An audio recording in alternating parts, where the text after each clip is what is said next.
mereka menutup auratnya, maka itu tanda semakin Allah sayang dan cinta kepadanya.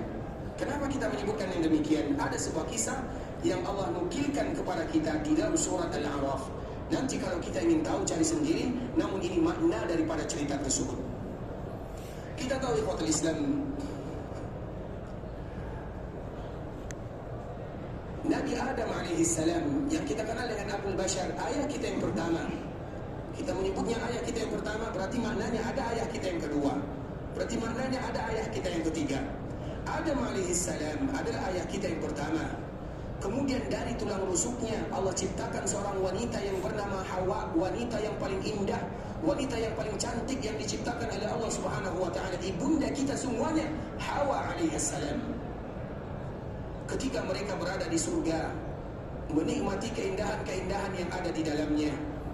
Walaupun para ulama mereka berbeda, apakah surga yang pernah ditempati oleh Nabi Adam dan Hawa alaihi wasallam adalah surga yang akan kita tempati juga atau surga yang lainnya? Terlepas daripada itu semua, ketika mereka berada di dalam surga, mereka menikmati keindahan-keindahan yang ada di dalamnya.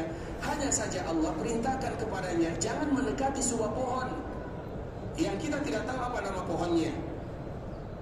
Kemudian ketika Allah melarang, mereka tahu itu adalah larangan dari Allah Subhanahu wa taala. Jangan dekati pohon ini.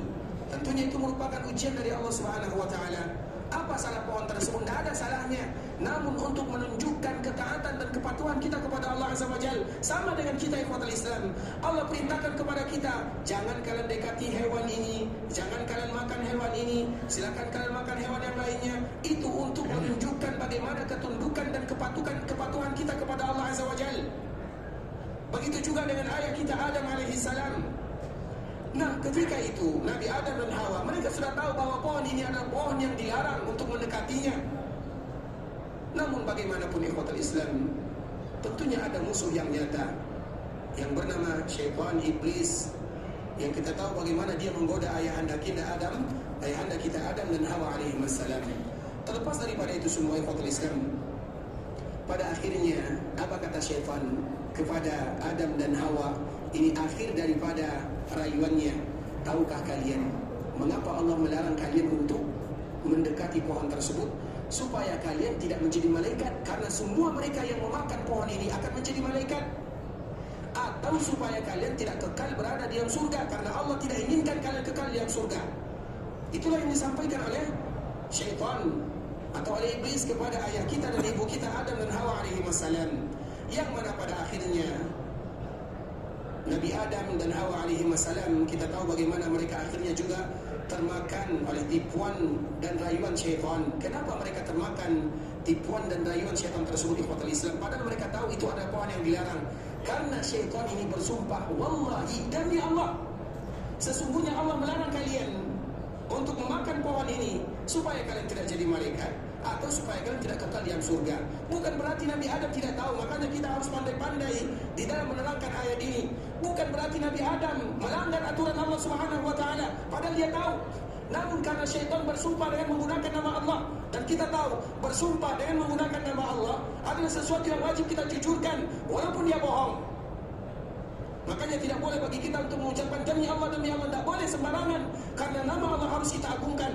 Syaitan menggunakan nama Allah sehingga Adam dan Hawa alaihi wasallam memakan buah ini, padahal mereka tahu itu buah yang dilarang. Tapi karena syaitan menggunakan nama Allah Azza wa Jalla, sehingga tidak mudah bagi kita mengatakan, oh kenapa Nabi Adam memakannya, kenapa Hawa juga memakannya? Karena syaitan menggunakan nama Allah Azza wa Jalla. Terlepas daripada itu semua ikhwatul Islam, ketika mereka memakannya padahal Allah melarangnya, apa yang terjadi? Maka Allah marah kepada keduanya. Ketika Allah marah, apa yang terjadi? Yang pertama kali bukti Allah marah kepada Nabi Adam dan Hawa alaihi wasallam, fabadat lahuma sawatuhuma. Yang pertama kali terjadi ikhwatul Islam, bukti Allah marah kepada Nabi Adam dan Hawa alaihi wasallam, bahwa semua pakaian mereka itu tanggal.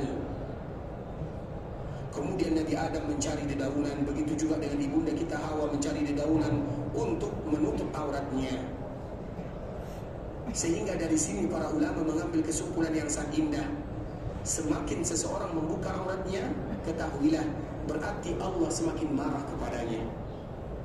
Semakin seseorang menutup auratnya, berarti ketahuilah Allah semakin cinta kepadanya. Kalau laki-laki mungkin banyak keringanannya, banyak rukhsahnya, tapi bagi kaum wanita yang itu juga tanggung jawab kita bersama. Karena kita adalah seorang suami, ada istri kita. Kita seorang ayah, ada putri kita. Kita seorang saudara, banyak saudari kita. Tanggung jawab kita bersama ikhwatul Islam. Kalau seandainya mereka membuka auratnya, semakin sempit pakaiannya, semakin terbuka auratnya, itu tanda semakin Allah murka kepadanya. Dari mana istinbat ini diambil? Dari kejadian yang terjadi kepada Nabi Adam dan Hawa alaihi wassalam. Ketika Allah marah kepada mereka berdua, yang pertama kali terjadi, tersingkap auratnya. Berarti semakin tersingkap, jangan bangga dengan aurat tersingkap ikhwatul Islam. Karena itu merupakan tanda Allah subhanahu wa ta'ala jauh dari hambanya. Apabila Allah jauh dari hambanya, murka kepada hambanya, maka kita tahu bagaimana konsekuensinya. Kita menceritakan tentang Nabi Adam, yang mana mereka tentunya adalah orang-orang yang diceritakan oleh Allah. Dan juga Allah ingin menyampaikan kepada kita bagaimana mereka akhirnya bertobat kepada Allah Azza wa Jalla. Dia sadar akan kekurangan dan kesalahannya, kemudian dia bertobat kepada Allah dan Allah menerima taubatnya. Namun kita menceritakan